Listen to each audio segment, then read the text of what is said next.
꿀차는 염증을 완화하는 염증 완화 작용이 있고요. 꿀차도 물론 좋지만 라는 약재에다가 꿀을 같이 섞어서 먹으면 훨씬 좀 도움이 되거든요. 기침이 심할 때 제일 하지 말아야 될 거는 자극입니다. 술이나 담배 같은 경우는 당연히 자극이 심하겠죠. 감기약이나 이제 항생제 처방을 꽤 많이들 받으세요. 그런 약을 너무 오래 먹게 되면 한의원에서 처방하는 감기약이랑 약국에서 파는 감기약은 어떤 차이가 있나요? 한의원에서도 감기약을 처방해 드리는데 이 사실을 모르는 분들이 상당히 많으세요. 그리고 한의원에도 이렇게 이제 짜먹는 식으로 연조제로 나온 보험 한약들이 많습니다. 그러면 감기 증상도 우리가 다양하잖아요. 어떤 분은 기침을 하고, 어떤 분은 몸살이 있고, 어떤 분은 콧물, 가래, 어떤 분은 호비루 또는 열이 나거나 이런 식으로 이제 반응이 오는데, 약국에서도 그 증상에 맞춰서 이제 처방을 하잖아요. 그럼 우리가 감기약을 약국에 가서 처방전을 들고 사기도 하지만 타이레놀이나 이런 이제 간단한 감기약은 약국에서 이제 사 먹을 수 있는데, 그걸로 안 낫는 경우들도 좀 있죠. 한약 같은 경우는 우리가 이제 탕약으로만 생각하시는데 이렇게 짜먹는 이런 이제 연조로 나온 이제 감기약들도 많이 있어요. 그러면은 거기에 맞춰서 우리 콧물, 기침 이런 때는 이제 소총령이라는 연조제도 있고요. 기침이나 이런 게 이제 심할 때는 삼소음이라는 이제 짜먹는 연조제가 있고요. 그 다음에 목이 붓고 몸살이 자꾸 나면 연교패독산이라는 약도 있고요. 그리고 축농증처럼 노란 가래가 나오는 분들이 있잖아요. 뒤로도 넘어가고 코가 앞으로도 나오는데 이런 분들은 현기연교탕이라는 이제 약도 있어요. 한약도 종류가 상당히 많습니다. 그리고 증상에 맞춰서 적재적소에 처방을 해드릴 수 있고, 한약이라고 해서 우리가 뭐 효과가 나중에 날 거라고 이제 생각을 하는 분들도 간혹 계시더라고요. 근데 한약도 증상에 맞춰서 이제 변증이라고 하는데 그분 몸 상태에 맞춰서 잘 쓰면 상당히 빠른 효과를 볼 수 있습니다. 그러면은 감기에 일반적인 약국에서 감기가 가벼운 경우는 뭐 약국약도 잘 듣잖아요. 제일 중요한 건 이 휴식이긴 하지만 감기약을 이제 너무 많이 먹는 경우는, 저 같은 경우는 이제 비염 환자를 많이 보다 보니까 감기약이나 이제 항생제 처방을 꽤 많이들 받으세요. 그러면 그런 약을 너무 오래 먹게 되면 건조해지는 경우를 많이 봐요. 특히 코랑 목 점막이 엄청 건조해지는데, 심하면 이제 피부까지도 좀 건조해지는 경우들을 많이 봐요. 그러면은 그렇게 건조해지는 분들은 코에 딱지가 자꾸 생기고요. 심하면 아이들 같은 경우 코피가 자꾸 납니다. 너무 말라버리는 거죠. 그래서 한약은 물론 말리는 약도 있지만 이런 건조감을 조금 덜 가져가면서 치료를 조금 더 도와줄 수 있는 약들이 많이 있습니다. 꿀차가 기관지에 좋다고 하는데 왜 그런가요? 꿀차는 이제 염증을 완화하는 염증 완화 작용이 있고요. 꿀차도 물론 좋지만 우리가 이제 오미자차, 건조할 때 좋고 호흡기를 이제 보호해주는 이제 오미자라는 약재에다가 꿀을 같이 섞어서 먹는다거나, 또는 이제 도라지차, 길경이라고 하는 이제 도라지는 마찬가지로 염증 완화 성분이 있는데 노랗거나 찐득한 가래들을 많이 이제 삭혀줘요. 그러면 이제 꿀이랑 같이 도라지청 같은 거 우리 많이 드시잖아요. 그렇게 해서 차로 드시는 방법이 있고, 맹문동차 같은 경우도 이제 마른 기침이나 점막이 건조할 때 건조한 데 상당히 좋기 때문에 꿀을 이제 같이 해서 맹문동에다가 꿀을 같이 타서 먹으면 훨씬 좀 도움이 되거든요. 그래서 꿀은 이제 염증 완화 성분도 있고 포도당 공급 영양도 있기 때문에 이런 이제 건조한 데도 확실히 차만 따로 먹는 것보다는 꿀을 한번 같이 섞어서 먹으면 조금 더 시너지 효과가 나면서 효과가 더 좋게 나타납니다. 기침이 오래 지속될 때 멈출 수 있는 방법이 있나요? 기침을 정말 오래 한 분들은 무슨 말씀들을 하냐면, 기침할 때 또는 숨 쉴 때마다 옆구리가 아파요, 또는 가슴이 아파요, 이렇게 말씀합니다. 왜 그런 걸까요? 기침을 하거나 우리가 호흡을 할 때, 숨을 쉴 때는 폐만으로 이제 숨을 쉬는 게 아니고요. 이런 이제 호흡 근육들을 씁니다. 그러면 우리가 숨을 깊게 들이마실 때 가슴이 팽창하면서 숨을 내쉴 때는 이렇게 숨이 나오잖아요. 그럼 이런 호흡 근육들이 다 같이 쓰게 되는데, 기침을 할 때마다 이 근육들도 같이 쓰게 되겠죠. 배 근육도 마찬가지고 가슴 근육도 마찬가지고. 그럼 기침을 오래 하면 이런 데가 아파요. 근육통이 생기는 거죠. 그럼 기침이 나올수록 이 목 주변 근육, 흉쇄우들근이라고 하는 이 쇄골과 목 뒤를 이어주는 이 근육과, 그 다음에 목 앞을 구성하고 있는 이런 근육들, 그리고 쇄골 밑에도 이런 쇄골 하근이라는 근육들이 있거든요. 그럼 이런 근육들을 마사지 해주면 상당히 도움이 됩니다. 그럼 손으로 물론 할 수도 있지만 이런 이제 문어 갈살을 이용해서 이런 흉쇄여들근을 풀어주고요, 쇄골을 풀어주고, 그 다음에 가슴 이 옆에까지 계속 이렇게 마사지를 해주면 기침 완화에 더 도움이 됩니다. 의외로 기침을 더 일으키는 일상 속 생활 습관에는 무엇이 있나요? 기침이 심할 때 제일 하지 말아야 될 거는 차가운 자극입니다. 쉽게 말해서 찬 음료나 차가운 아이스크림 같은 거를 먹고 기관지를 차갑게 자꾸 자극을 하게 되면 기침이 당연히 안 멈추겠죠. 특히 아이들 같은 경우에 찬 자극, 애들은 아이스크림이나 이런 찬 음료를 좋아하기 때문에 기침이 심할 때 그런 거를 자꾸 먹다 보면 기침이 안 낫고 오히려 더 심해지는 경우들이 많으세요. 그래서 차가운 음료나 차가운 음식들은 최대한 이제 배제하시고, 물을 마시거나 이럴 때도 따뜻하고 미지근한 음료로 천천히 적셔준다는 개념으로 마셔주는 게 좋고요. 그 다음에 뭐 모두들 아시겠지만 뭐 술이나 담배 같은 경우는 당연히 자극이 심하겠죠. 그럼 그런 경우는 감기 걸릴 때만이라도 피해주는 게 빨리 낫는 지름길입니다. 원장님께서는 실제로 기침이 심하실 때 어떻게 하시나요? 기침이 심할 때는 치료받으러 오시는 분들은 이런 생활 습관에서 기침에 좋다는 거를 다 하시고 오시죠. 그리고 좋다는 이제 기침 잘 치료한다는 병원까지 다 돌고 돌아서 저한테 마지막으로 오는 경우들이 많은데, 지금 생각나는 분들도 엄청 심했던 기침 환자분들이 많으세요. 어떤 한 분은 영어 강사분이신데 서울에서 저한테 찾아오셨어요. 이렇게 다 해보다가 그냥 말을 하려고만 하면 기침이 계속 나오는데, 직업이 영어 강사인데 말을 못하니까 생활이 안 되고 밖에 사람을 만나러 갈 수가 없어서 계속 배달 음식만 시켜 드셨던 분이 계세요. 그분이 엊그제 저한테 왔는데 지금 기침 하나도 안 하고 일도 잘하시고 엄청 잘 지내시는데 그냥 관리 치료하러 한번 오신 거예요. 그래서 이렇게 좋아진 분들은 계속 치료할 필요 없잖아요. 환절기에 한 번이나 그냥 제 얼굴 보고 관리 치료 한 번씩 하러 오시고요. 그리고 최근에도 정말 심했던 기침 환자분들을 이제 치료했는데, 한 분은 항생제가 이제 안 들어요.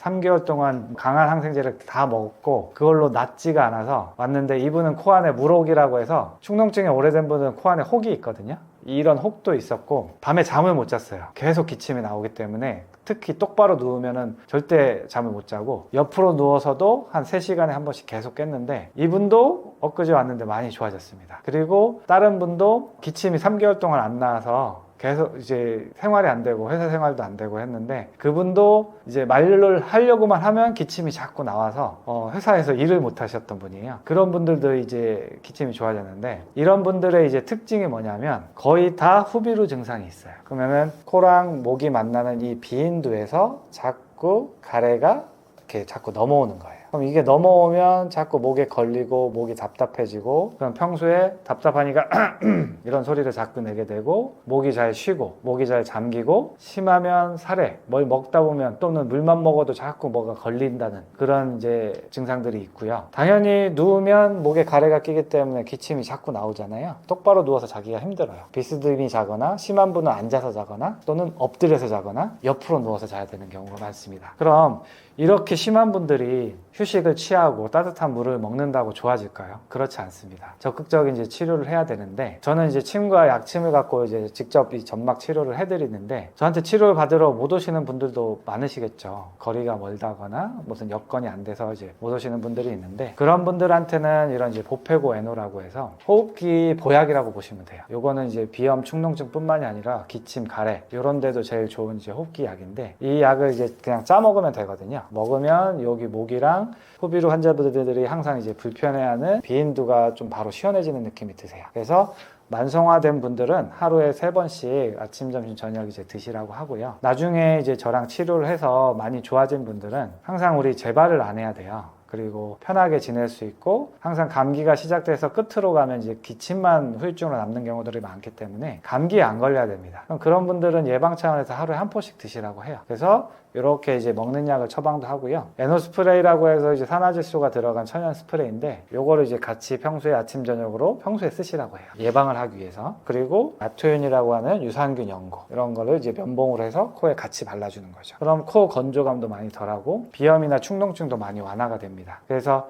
최고의 치료는 예방이에요. 근데 사람들이 아프고 나서야 치료하려고 이제 적극적으로 하지만, 아프기 전에는 누구나, 저도 그렇고 적극적으로 뭔가 예방하는데 신경을 많이 안 쓰거든요. 근데 이런 이제 외용제나 먹는 거는 먹기도 간편하고 쓰기도 간편하거든요. 그래서 하루에 한 번 또는 2번 이렇게 이제 써주면 좋고, 저조차도 이제 환자들 많이 보고 말을 많이 할 때 보페고를 하나씩 먹고요. 아침 저녁으로 스프레이를 쓰고 자기 전에 쓰고, 그렇게 해서 저도 최근에는 감기 걸렸던 기억이 상당히 오래됐습니다. 그래서 항상 이제 면역력이 떨어지지 않게 이렇게 관리를 해주면 그게 후비루가 됐든 기침이 됐든 비염 축농증이 됐든 미리 예방할 수 있어요. 그렇게 관리하시면 됩니다. 묵은 가래는 왜 생기는 건가요?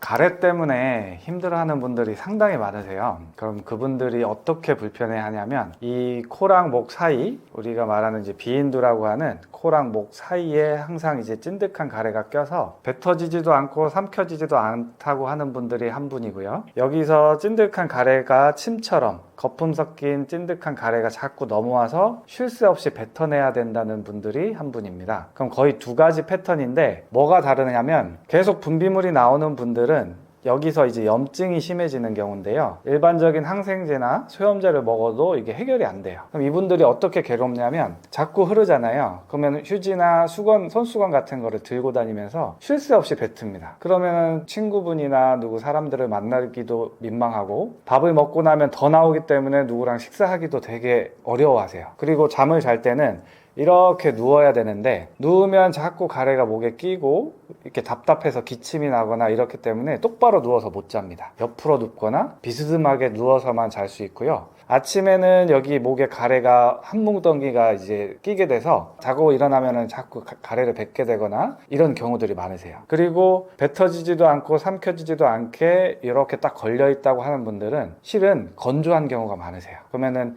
비염 수술을 했다거나 아니면 코로나나 독감이나 감기를 심하게 앓고 나서 감기약을 너무 많이 먹어도 점막이 건조해지거든요. 그럼 그 점막 건조한 게 해결이 되지 않고 장기간 이어지면서 자꾸 여기가 답답합니다. 그런 분들은 이런 소리를 계속 쉴 새 없이 내요. 본인은 무의식 중에 내지만 주위 사람들은 엄청 신경 쓰거든요. 그럼 만약에 학생들 같이 여기가 답답해서 소리를 자꾸 내게 되면 독서실이나 도서관 같은 데로 못 가요. 그 소리 때문에 다른 사람들한테 방해가 되기 때문에. 그래서 건조함을 해결하고 염증을 잡아줘야 되는 경우들이 많으세요. 가래를 억지로 뱉는 사람들도 있는데 괜찮은 건가요?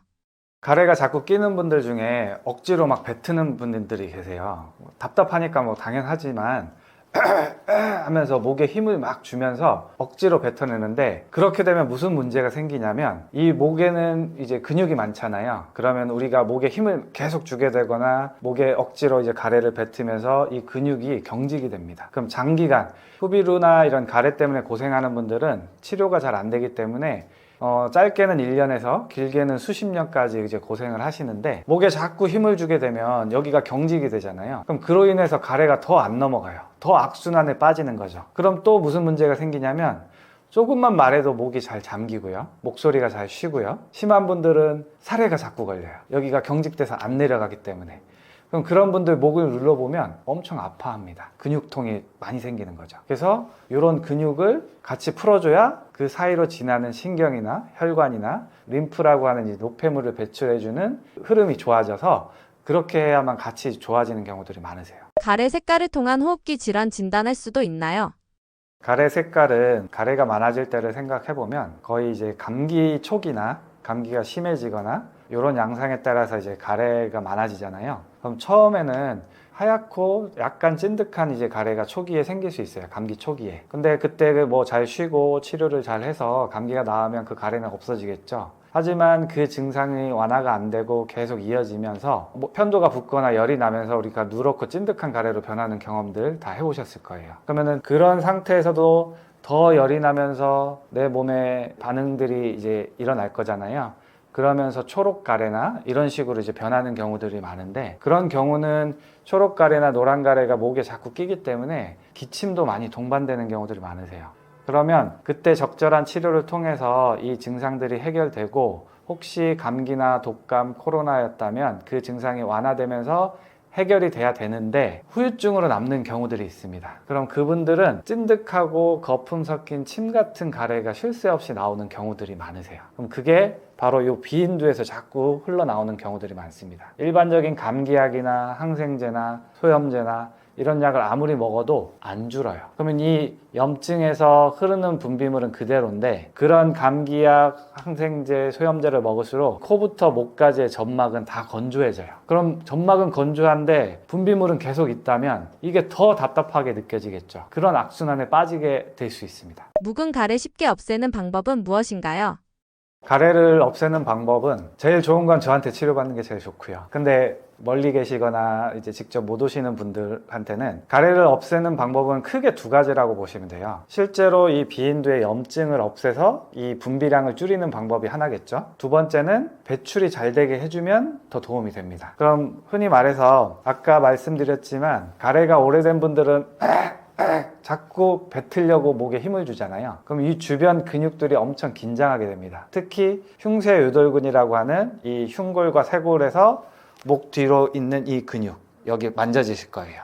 이 근육과 목 앞쪽을 잡아주고 있는 이런 근육들, 그리고 얼굴, 특히 턱관절 이쪽도 이제 여기가 타이트하게 긴장되면 코랑 귀에 영향을 줘요. 그리고 측두근이라고 하는 이 귀를 덮고 있는 이 옆머리 근육도 영향을 상당히 많이 줍니다. 그럼 이 근육들을 풀어주는 게 좋은데 일반 마사지도 도움이 되지만 제가 추천드리는 방법은 이런 이제 문어 모양의 괄사가 있어요. 그러면은 이런 괄사를 갖고 하루에 5번씩 한 세트로 해서 한 3번 정도 이렇게 풀어주는 방법도 있고요. 턱관절도 이렇게 부드럽게 풀어주고 측두근도 이렇게 풀어주는 겁니다. 그리고 코 뒤에서 또는 이제 가래는 이 귀 뒤에 림프를 따라서 이렇게 해서 흉골, 가슴으로 이렇게 빠져요. 그럼 쇄골 밑을 만져보면 가래가 심한 분들은 아파요. 그 부위를 손으로 부드럽게 풀어줘도 좋고 이 괄사를 이용해서 이 쇄골 부위도 부드럽게 풀어주면 좋습니다. 더 나아가서 이 옆에 쇄골을 따라서 쭉 가다 보면 뼈가 하나 만져져요. 오구돌기라고 하는 부위인데 그쪽까지 쭉 해서 가슴 근육까지 다 풀어주면 훨씬 좋습니다. 물론 뒷목이나 어깨까지 해주는 것도 좋죠. 그래서 림프 마사지나 일반 마사지를 받는 것도 배출, 특히 가래나 이런 뒤로 넘어오는 목의 답답함을 해결하기 위해서 상당히 도움이 됩니다. 그럼 이거는 집에서 누구나 할 수 있는 거겠죠? 그러면 이 염증을 없애는 방법은 제가 쓰는 방법은 크게 두 가지예요. 이거는 이제 보페고라고 하는 약인데 호흡기에 상당히 좋은 약입니다. 우리가 일반적으로 약을 이제 병원이나 이런 데서 먹으면 감기약이나 비염약, 항생제 같은 경우들은 점막을 엄청 건조하게 만들어요. 그러면은 후비루가 있는 분들은 그런 약을 먹을수록 더 건조해서 답답해집니다. 하지만 이 보페고는 염증을 잡아주는 한약과 건조하지 않게 하는 한약, 그리고 소화제, 그리고 에노라고 하는 산화질소가 들어가 있어요. 그럼 이거는 혈액을 깨끗하게 만들어주는 천연물질인데 이거는 이제 간편하게 먹을 수 있게 이제 제품화돼서 나온 건데 이렇게 짜먹으면 되고요. 먹으면 코 뒤, 아까 비인두 부위랑 목이 바로 시원해지는 게 느껴집니다. 화한 느낌이 들면서 시원해지고 목이 붓거나 찐득한 노란 가래가 있거나 이런 경우는 가래를 신속하게 이제 빼줄 수 있고요. 이런 식으로 이제 제가 보페고 에노를 처방하는 경우가 많고요. 그리고 두 번째는 제가 직접 치료를 해요. 침 치료와 이제 약침 치료를 이용해서 비인두에 이제 염증이 있는 부위를 직접 타겟팅해서 제가 치료를 해드립니다. 그러면 약침 치료를 했을 때는 그 치료를 한 부위에서만 가래가 줄어듭니다. 그래서 대개는 제가 10회 정도 치료를 일단 받아보시라고 권하는데 할 때마다 좋아지세요. 많이 좋아진 상태에서는 단계 일주일, 2주일, 한 달까지 띄워드려서 유지가 잘 되는지 확인을 합니다. 그러면 치료랑 보페고를 같이 드시면 훨씬 빨리 좋아지겠죠. 그러면은 치료를 할 때는 보페고는 하루 3번 드셔주면 좋고요. 치료가 다 돼서 편한 상태가 이제 유지가 되면 항상 우리가 재발을 하지 않아야 되잖아요. 면역력을 강화시키고 감기에도 안 걸리고 재발하지 않게끔 이 보페고 에노를 하루에 한 포씩 드시라고 제가 설명을 드리고 있습니다. 가래가 잘 생기는 사람들 특징은 무엇인가요? 가래는 언제 생기냐면 우리가 감기나 코로나나 독감이 걸리고 나서 그 여파가 이어지다가 후유증으로 남는 경우가 제일 많고요. 그럼 병원에서 이 가래나 코가 차 있는 경우에 수술하시는 경우가 많으세요. 축농증 수술이든 비염 수술이든 비중경 만곡이라고 해서 콧뼈가 휘었다. 그래서 콧뼈를 세우는 수술들을 많이 하시는데 수술을 하고 나면 점막이 엄청 건조해지세요. 그럼 앞서서도 말씀드렸지만 점막은 건조해지고 가래는 그대로 있는 경우도 많거든요. 그러면 더 답답하게 느껴지세요. 그럼 병원에서는 수술 잘 됐다고 하는데 본인은 너무 답답한 경우들을 많이 봅니다. 그럼 그 점막을 이제 건조한 거를 이제 잡아줘야 되는 거고요. 감기, 코로나 또는 수술 이후에 가래 때문에 또는 걸려있는 느낌 때문에 고생하시는 분들이 제일 많으세요. 건조함이 문제라고 하셨는데 건조함을 해결하려면 어떻게 해야 할까요? 건조한 사람들의 특징은 비염 수술하거나 축농증 수술을 했던 분들 또는 비염약이나 항생제를 오래 먹은 분들이 대개는 건조해지고요. 그리고 나이가 들어감에 따라 우리 피부가 건조해지거든요. 그럼 50대, 60대가 이제 넘어가면서 어르신들이 되게 건조한 경우가 많으세요. 그런 분들은 코 점막이나 이 목뿐만이 아니고 피부도 건조해지는 경우가 많으시죠. 그리고 갱년기 때 우리 얼굴로 열이 막 달아오르시는 분들 있잖아요. 열이 자꾸 달아오르게 되면 물을 말리겠죠. 그럼 피부나 눈이나 코 이런 점막들이 다 건조해지는 경우가 많으세요. 그러면 이런 건조함을 어떻게 관리하면 좋은지 설명을 드리면, 우리가 무조건 코 세척을 많이 하시는 분들 계시거든요. 농이 너무 꽉 차 있거나 분비물이 많을 때는 코 세척을 해서 한번 씻어내면은 괜찮지만, 건조한 분들이 자꾸 코 세척을 하게 되면, 쉽게 설명하면 우리가 세수를 자주 하게 되면 피부가 엄청 건조해지잖아요. 이 코점막, 비점막도 마찬가지예요. 너무 자주 이제 세척을 하게 되면 오히려 건조감이 심해집니다. 그럼 저한테 이제 치료받는 분들한테는 이런 이제 NO 스프레이, 아까 산화질소가 들어간 이제 스프레이인데, 이 산화질소 스프레이와 아토윤이라고 하는 이 유산균 연고를 처방을 해드려요. 그러면은 이 평소에 이제 세척을 하고 싶거나 너무 건조하다 이런 분들은 이런 이제 유산균 연고를 면봉을 이용해서 코 안에 발라주시고, 이런 NO 스프레이를 수시로 이렇게 뿌리시는 거예요. 하루에 10번, 20번, 100번 써도 크게 부작용이 없습니다. 그래서 아침 저녁으로는 꼭 하시고, 답답하실 때마다 이제 하라고 하는데, 이쪽은 이제 우리 몸의 방어막을 형성해주는 역할을 해요. 외부에서 숨을 들이쉬면서 이물질이나 이런 거를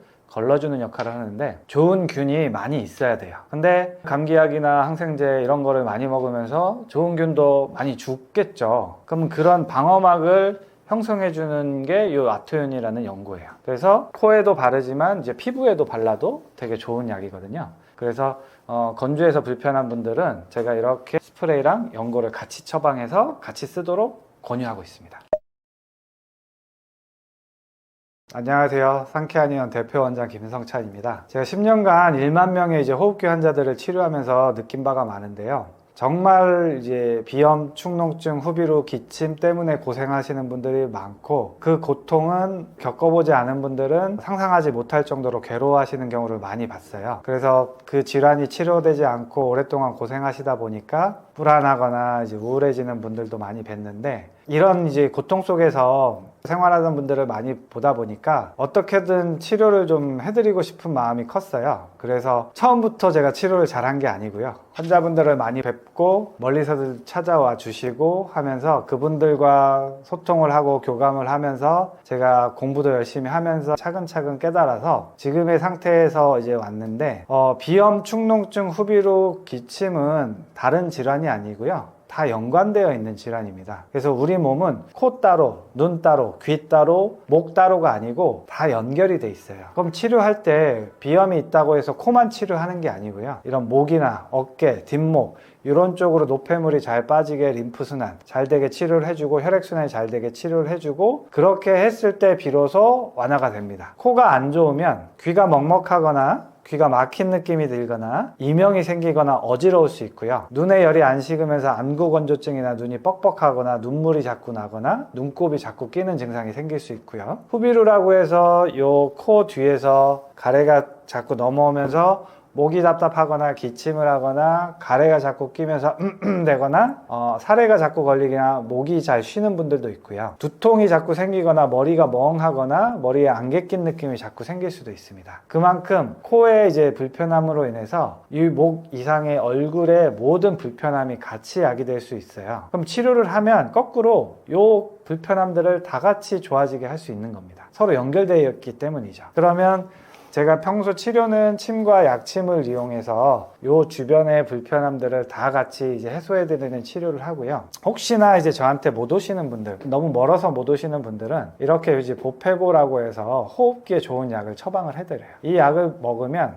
염증을 완화시키고 건조한 걸 잡고 NO라고 하는 산화질소가 들어있어서 혈액을 깨끗하게 도와줍니다. 그래서 먹어보면 아시겠지만 먹으면 목이랑 코 뒤가 바로 시원해지는 느낌이 드세요. 즉각적으로. 식으로. 그래서 증상이 심한 분들은 하루 3번, 아침, 점심, 저녁 이렇게 이제 드시라고 하고, 치료를 해서 이제 많이 좋아지면 예방 차원에서 하루에 한 포씩 드시라고 말씀을 드리고 있어요. 그리고 우리가 이제 외용제로 쓸 수 있는 제품도 제가 처방을 해드리는데, 이렇게 이제 에노 스프레이라고 해서 산화질소가 들어있는 이제 스프레이인데, 아침 저녁으로 한 번씩 뿌리고 답답할 때마다 쓰셔도 건조해지거나 이제 불편함이 생기는 부작용이 없기 때문에 많이 써도 돼요. 그럼 이런 에노 스프레이랑 아토윤이라고 하는 유산균 연고를 처방을 해드려요. 면봉을 이용해서 이렇게 같이 발라주면 여기에 이제 좋은 균을 바르는 역할이거든요. 그러면 우리 몸의 방어망을 이제 형성해주는 역할을 해서 건조하거나 비염 또는 이제 외부에서 나쁜 바이러스가 들어오는 거를 이제 막아주는 역할을 해서 비염, 축농증이 이제 예방되고 감기도 예방되는 경우들이 많습니다. 그래서 이런 외용제와 이런 짜먹는 약을 같이 처방하고 제가 적극적으로 이제 치료를 해드리고 있고요. 치료를 하면 많이들 좋아지시기도 하고요. 고맙다는 말씀들도 많이 하고, 예전에 너무 힘들게 생활했었기 때문에 삶의 질이 많이 달라졌다는 말씀들도 많이 하십니다. 그래서 호흡기는 이제 다 연결이 돼 있다는 거 기억하시고요. 그리고 치료를 하면 고통에서 많이 해방될 수 있다는 거일 수 있기 때문에 너무 이제 좌절하시거나 낙심하지 마시고 적극적인 치료를 한번 받아보시기를 제가 권해드립니다.